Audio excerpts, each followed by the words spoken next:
Nyonya Nur sudah 3 bulan tidak mengalami haid. Dia curiga bahwa ia sedang mengandung dan akhirnya memutuskan untuk ke puskesmas dekat rumahnya, yaitu Puskesmas Jetis 2. Mari silakan duduk. Ada yang bisa saya bantu, Ibu? Begini Mbak, saya ingin memeriksakan kehamilan saya. Oh baik, Ibu. Ibu akan menuju ke ruang poli. Sebelumnya akan saya screening terlebih dahulu, nggih. Saya cek suhu terlebih dahulu, nggih, Ibu. Permisi ya, Bu ya. Suhunya normal ya, Bu ya. Ibu, apakah Ibu sekarang mengalami batuk atau flu? Tidak. Tidak ya, Bu ya. Apakah Ibu kemarin-kemarin ada riwayat perjalanan keluar kota? Tidak ada, Mbak. Oh, baik. Ibu silakan lengkapi identitas Ibu terlebih dahulu, nggih. Nggih.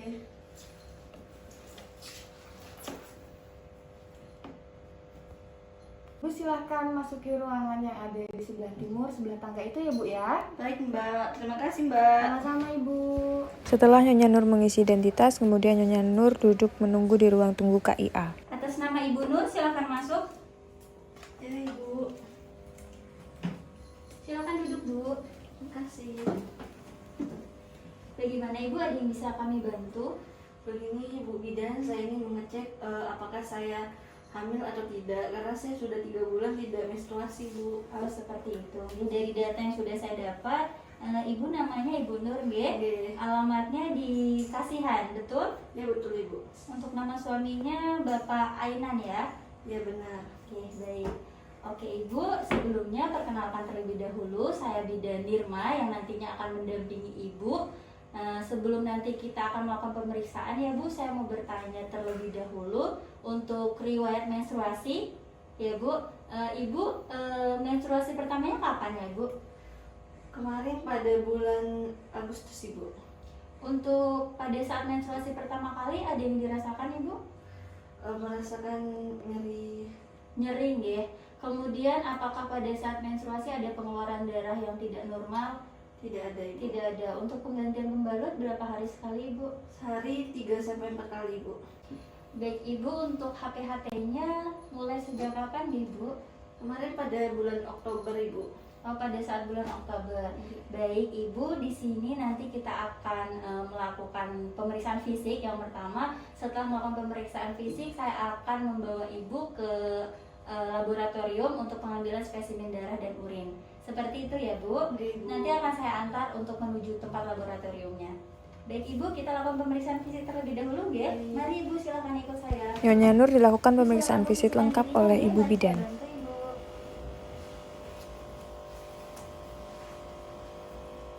Seperti ini posisinya sudah nyaman deh. Ini sudah nyaman Ibu. Saya buka maskernya ya Bu.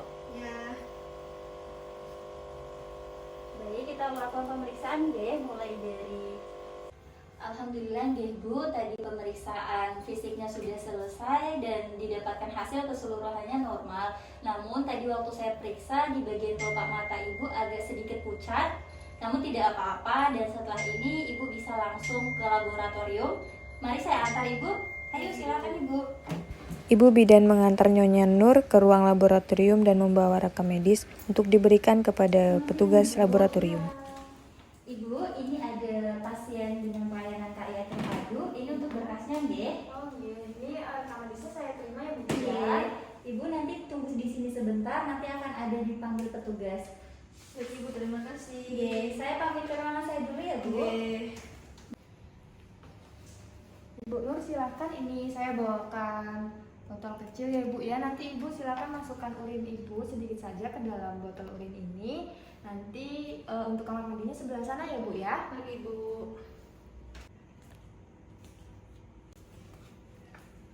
Ini Ibu sudah. Sudah ya Bu ya. Baik Ibu, Ibu duduk di sini dulu ya Bu ya. Ya. Nanti saya akan mengambil sampel darah pada Ibu terlebih dahulu. Seperti itu ya Bu. Ya, baik Ibu.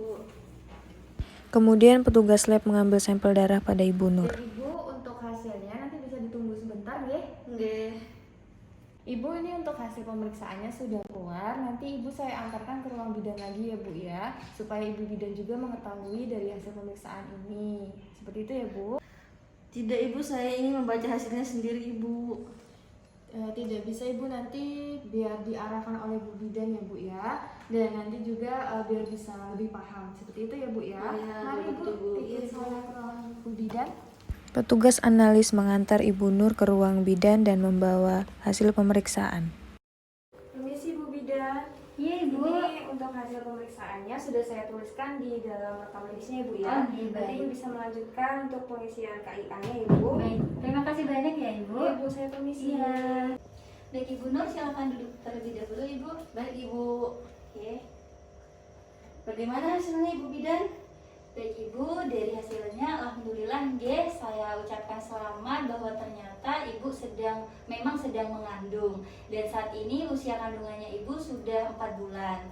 Namun Ibu tadi pada saat pemeriksaan sampel darah dinyatakan ternyata Ibu ini terkena anemia. Makanya tadi waktu saat pemeriksaan fisik terlihat kelopak matanya pucat seperti itu nggih.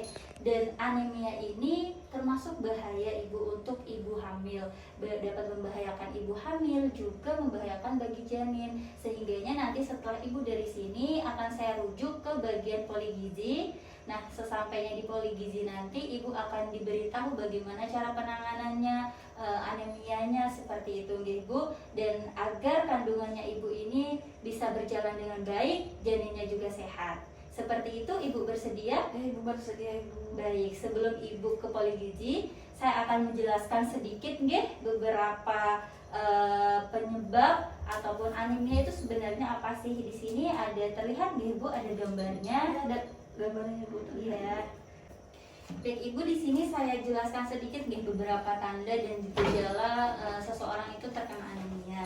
Yang pertama, badan kita akan merasa lemas seperti itu. Kemudian pucat di bagian jari-jari kuku, kaki, tangan, nggih. Kemudian tadi kelopak mata dan juga Ibu sambil bisa lihat nggih di gambarnya ini. Kemudian di sini ada lagi Ibu merasa nafsu makannya berkurang.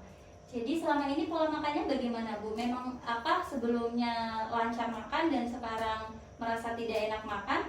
Sebelumnya saya makannya tidak teratur Ibu. Oh, makannya tidak teratur memang nggih. Dan memang sudah tidak enak makannya.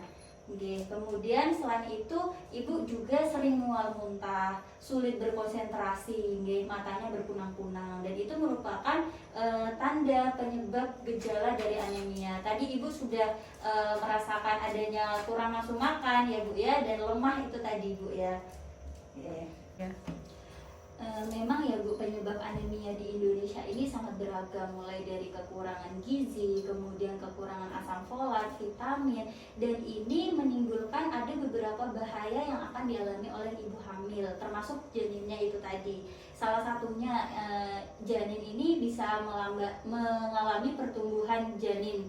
Pertumbuhannya menjadi lambat. Bahkan ketika ibu yang terkena anemia, di sini akan berdampak pada janin, yang mana janin itu nanti pada trimester pertama akan ada yang namanya terkena spina bifida.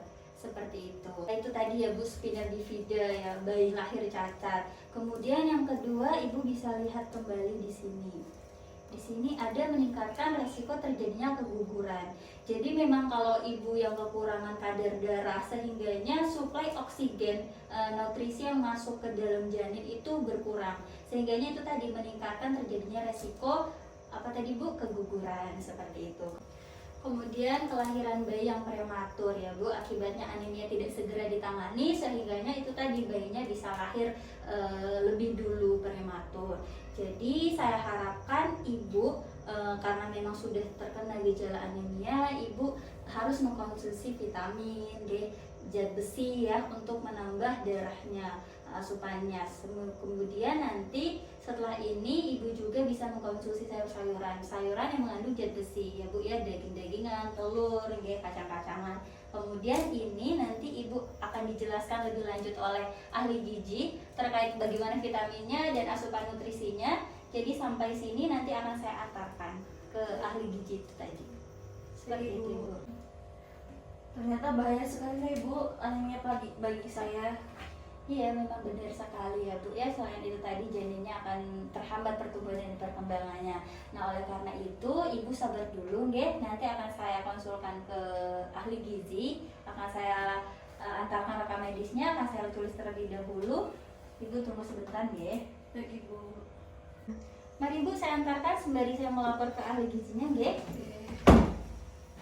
Ibu bidan mengantarkan Nyonya Nur menuju poli gizi dan menyerahkan rekam medis sembari memberikan laporan singkat. Setelah itu Nyonya Nur konsultasi dan diberikan pelayanan oleh ahli gizi.